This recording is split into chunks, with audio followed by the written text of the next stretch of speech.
আসসালামু আলাইকুম বন্ধুরা, আমরা আজকে নিয়ে চলে এসেছি নিমকি রেসিপি।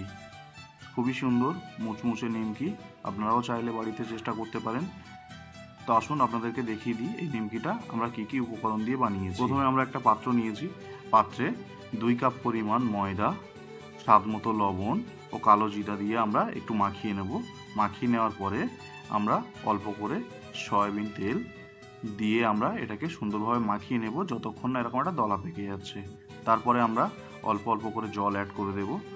দেওয়ার পরে আমরা এটাকে এইভাবে একটা ডো বানিয়ে নেব। ডো বানিয়ে আমরা এগুলো এরকম একটা গুলি বানিয়ে নেব। গুলি বানানো আমাদের কমপ্লিট। তারপরে আমরা এটাকে এইভাবে বেলে নেব। বেলে নিয়ে আপনারা এইভাবে কেটে নেবেন। কেটে নিয়ে নিমকির মতো শেপ দিয়ে দেবেন। আমাদের কাটা হয়ে গেছে। আমরা গ্যাস ওভেনটি জেলে প্যানটি বসিয়ে দিলাম। দেওয়ার পরে আমরা সাদা তেলটি দিয়ে দিলাম। এবারে আমরা কেটে রাখা ময়দার টুকরোগুলো তুলে গরম তেলে ছেড়ে দেব।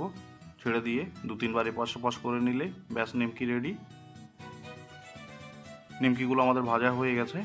আমরা এবার এগুলিকে একটা প্লেটে তুলে নেব। তুলে নিয়ে আপনাদেরকে পরিবেশন করে দেখাবো। তো দেখতেই পাচ্ছেন আমাদের নিমকি রেডি। তো আমাদের ভিডিওটা আপনাদের কেমন লেগেছে অবশ্যই কমেন্ট করে জানাবেন। যারা আমাদের চ্যানেলটিকে এখনও সাবস্ক্রাইব করেননি অবশ্যই সাবস্ক্রাইব করে নেবেন এই ধরনের নতুন নতুন রেসিপি দেখার জন্য। তো বন্ধুরা, আমাদের আজকের ভিডিও এই পর্যন্ত। দেখা হবে আবার পরের ভিডিওতে।